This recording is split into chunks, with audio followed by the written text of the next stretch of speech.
Good day, sir. Ah, Present ko sa inyo yung sa programming namin, final project namin sa programming. So, papakita ko sa inyo kung paano mag-function ito. So, first po, paano po nalagay yung picture dito. So, ang ginawa ko, pumunta po ako sa toolbox and search ko yung picture box. Drag nyo lang po tas dito. Then, nagad ako, tas nilagay ko sa stretch image. And choose image. Let's say, mag-import po tayo ng image. Let's say, ito kapit. Connect natin. And okay. Ayun na po siya. Pwede yung palaki yun or paliit. Ganun lang po kasi. So, para po dito sa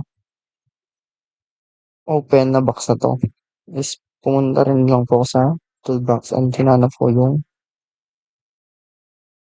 buttons. So, buttons.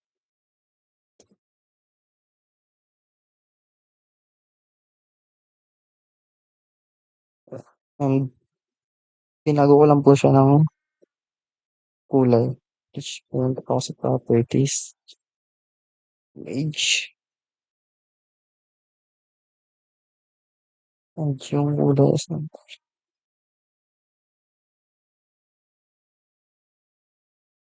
color. Ito, pwede pong sulitan kung anong kulay ang gusto natin. Ayun. Tsaka, pwede rin po natin lagyan siya ng text. So, text.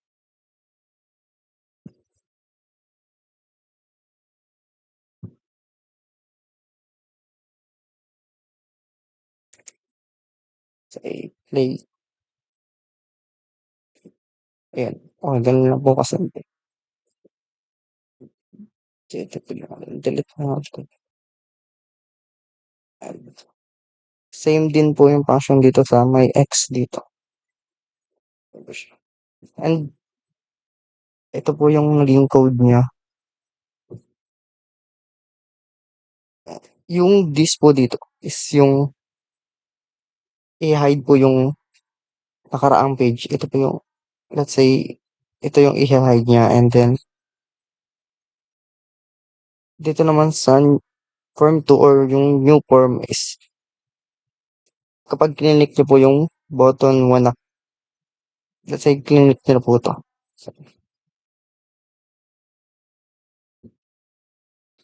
And then, mapupunta po siya dito sa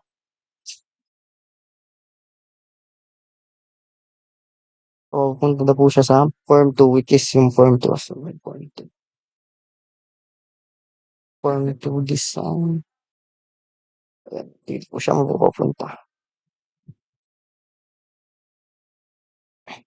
Then, yung same din po sa X-click or yung nakita po kanina.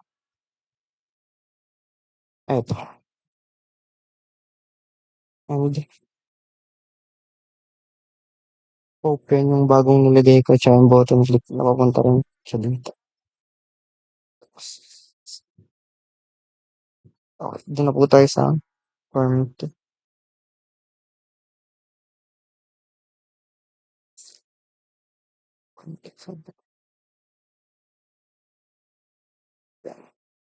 Same logic din po sa kanina. Kapag pinindot ko naman itong chicken click and forward click. Sabay. Dessert click, back click. Yun. Kapag pinindot ko po yung back forward click, which is ito. Ito ba? Is point to.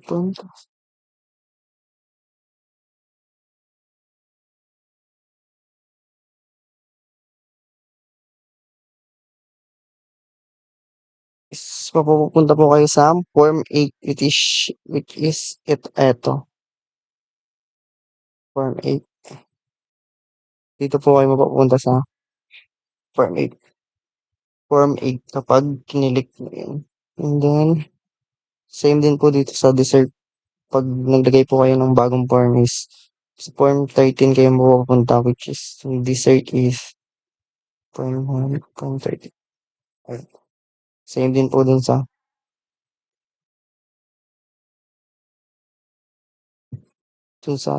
back end. So pag naman po back is mapapunta ko po doon sa new form ng 1 doon sa pinakang kauna-unahan which is eto, para mag-back siya.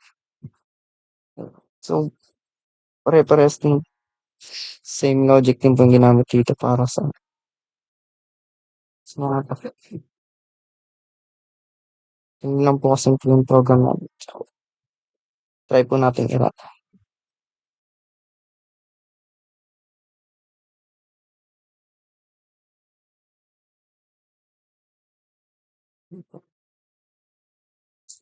Ito po yung unang desktop front page.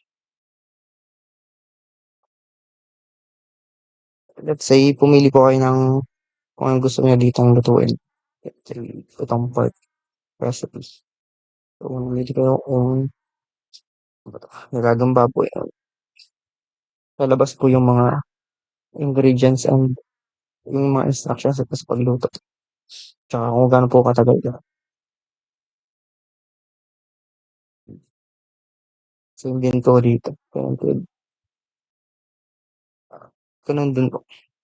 So makakatulong po talaga to kapag gusto nyo matuto magluto. So ganun lang po kasimple. Thank you po.